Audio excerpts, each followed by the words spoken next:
What's up? My name is Berate. I'm a Radiant coach. And if you want to get your VOD reviewed, just like in this video, join my Discord down below, read the VOD submission rules, and I will get to it live on stream as soon as I can. Enjoy the video. People who are early to stream get all the secret tech. Imagine this, right? You are in the range and you want to aim train, right? You want to get good. But you're like, oh, Berate, I'm doing all of this aim training, accidentally clicking on and starting the VODs that I'm not doing yet, and I just suck, right? I still suck. I aim train every day, but I still suck. New way to aim train just dropped. Watch this. So if you go into the range and you pick ISO, right? You go into the range and you pick ISO. You do your thing. The bubbles spawn now. So you can like aim train and stuff on the bubbles. Obviously, I have not done my aim labs today because my aim is absolutely atrocious as of right now. But like you can like shoot the bots, right? But then you can practice like your vertical flicking as well by like, you know, shooting like the ISO bubbles, right? And it's so free because you get to practice like so much about your aim just completely for free. You can alternate bottom top, pause, but like you get to have so much free value while you're aim training by just using the range in this way. And I haven't really seen anyone else talking about this because this was just in the latest patch, but you get to just do this now and it is sick. What's your current rank on Val? I have not played competitive Valorant seriously in a while. So my main account is still unranked at the moment. I'm just focusing on coaching right now because I still like the game. I just don't enjoy playing it anymore, you know? I still keep up with the meta and everything, and I'll still play with my friends every once in a while. That's why you see I have so many alt accounts for stream. But like as far as actually playing the game like seriously, I kind of quit just because it was really rough on my mental state. Because Valorant's a stressful game, but I have a lot of like knowledge, and I was like, you know what? One of these days I might try coaching just so that I can pass on my knowledge, I guess. Someone did not do their aim labs today, so let us look at this Omen Vodorovsky. I like this play, but probably what I would do is you do not need two people holding this one way. You need max maybe.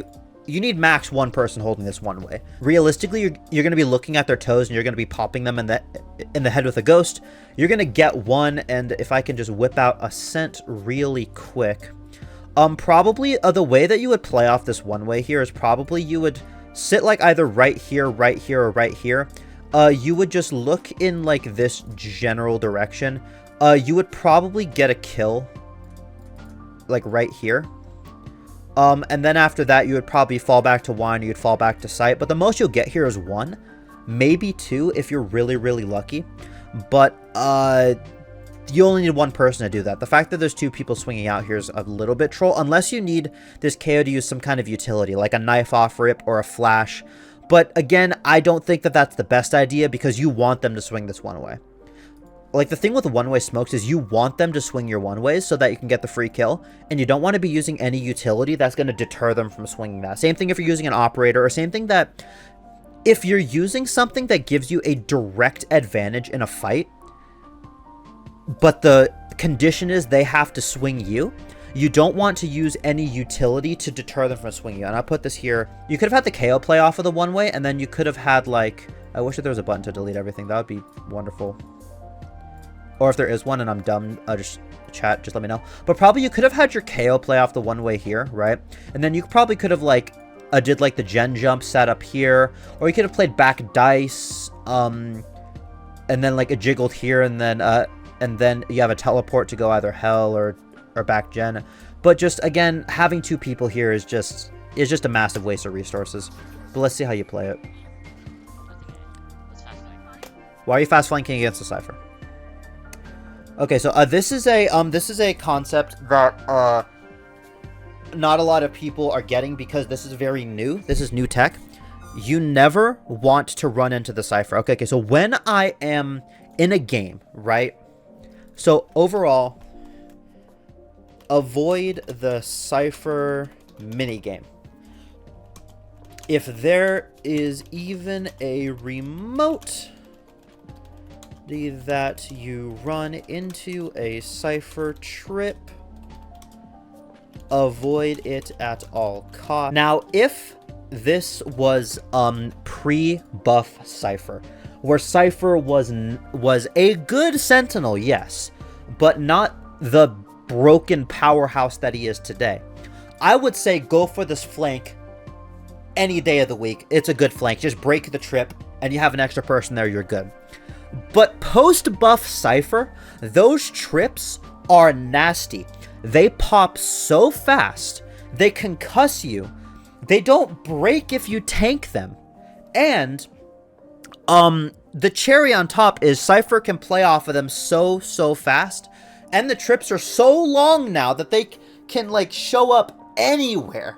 And really, like, by flanking here, you're just kind of giving it up. Now, I know that this is pistol round, and the Cyphers, especially in this elo, are absolutely addicted to forgetting to put trips for flank on pistol round.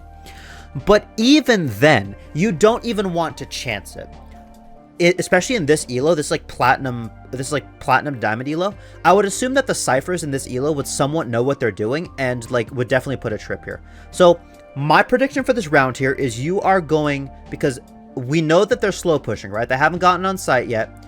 What's probably going to happen is you two are going to get to about right here for free, because I don't see many Cyphers using a flank trip like this or anything. You're going to go right here. You're going to get a kill, right? You're going to run into a Cypher trip. Cypher's going to be right here, swing out and dome you guys. That's just my game sense. Let's see if I'm right. You always want to be avoiding Cypher, because there's two things about avoiding Cypher. Number one about avoiding Cypher is you don't have to deal with the tripwires. That's always going to be good for you guys. But also, you're going to make the Cypher bored out of his mind. You want to give enemy Cypher players the most boring game of their life. Because one, you don't have to deal with trips. And two, and this is more like a psychological element to it, because Valorant is a mind game, kind of at its core. And the psychological element of it, that Cypher is going to get bored. He's going to start playing aggressive, and he's going to start throwing away his life early. And then all of his utility is going to be just done for. So you want to be avoiding the Cyphers as often as you can, unless you know that the Cypher's terrible. But if you're going against even like a mediocre to average Cypher, you want to give that man the most boring game of his life so that he starts making mistakes because he's so bored. Because remember, this ain't a coordinated team, this is solo queue. People in this elo just play ranked to numb the pain of life. They don't like actually play seriously to win. At least the majority of them don't. And that's why I'm trying to like teach you guys here how to play to win. But a lot of these goobers are going to get bored, and they're just going to try to have fun playing the video game, and then you're going to get to punish them. Okay, under normal circumstances, I would like that you're TPing up to the off angle here, because no one in this elo is going to clear that, right? They're going to be worried about gen. They're going to be worried about like close left. They're going to be worried about tree. No one's going to clear this unless they like... You've been doing that. But the reason that I don't like this is because you have two Cypher trips right here. And the reason why this is bad when you have Cypher trips is just because the fact that it's really difficult to play off of them. Because say that there's a guy coming right here, right? He's going to run into this trip, but that's not going to really help you, because say the trips weren't here, he would be swinging into this anyways, and then you'd get the kill, and then they know where you are. The next guy's gonna swing out, pop flash you, and then trade you, and then it's just a 4v4, and trades will usually always favor the attackers. So you always want to be playing for multi-kills on defense, or you want to be playing safe so that you play for numbers, because one-to-one trades are almost always going to favor the attackers. And boom, you get pop flashed here, and look what happens, right? Exactly what I said would happen. You get flashed by this guy, you dodge it, good. A guy swings, is pre-aiming you, probably because he's been killed by a lot of Omens in this spot already. But again, even if the trip wasn't here, you probably died to the teammates flooding out. So probably the better play here would most likely be to stick behind dice, right? or to go up here, or to even like sit top Jenny inside one of your smokes. Or like you smoke off A main as well, but just sit somewhere other than right here, because you need two things. One, you need a spot where you can swing out and then play off of the Cypher Trip, and basically you get wall hacks when you have the Cypher Trip. You can play for like a wall bang right here. You can play a back dice. You can play like hacking up here. I think this is penetrable. Oh, with a Vandal, but you might need an Odin for it. I don't know. But you want to be playing in a spot where you can jiggle out, get a kill, and then come back. So you need to be in line of sight of the tripwires, but then you also need to be in a spot where you can escape easily. Because right now, say you get one here, and you do get one here, right? You do get one, but you get immediately traded. You want to be playing in a spot, especially when you have a direct advantage in this fight. You want to be playing in a spot where you can get one and then avoid yourself getting traded. And you have a flash as well. So probably what you could do is you could like sit back here. They trip the Cypher Trip. You blind all three of them. You swing out and you hit the nastiest spray transfer. Twitter clip, 13 million views right there. But because you TP'd on top of this box, because it's an off angle, I like this angle. I use this angle a lot, but it's bad because the Cypher Trips are there. And again, I'm not really expecting you to know this because this is a very niche scenario with this Cypher setup on this map, on this character with this team comp. But it's just these neural connections that you have to start like building for yourself early on so that you can avoid this in the future. Because right now, yes, you got a kill here, but that didn't actually help you impact the round. And I'm projecting that you're probably going to lose this round, right? I'll save that as Clop notes. I'll paste that right here, and then yeah, I'll just be done with it. Thanks for watching stream, guys. Bye bye.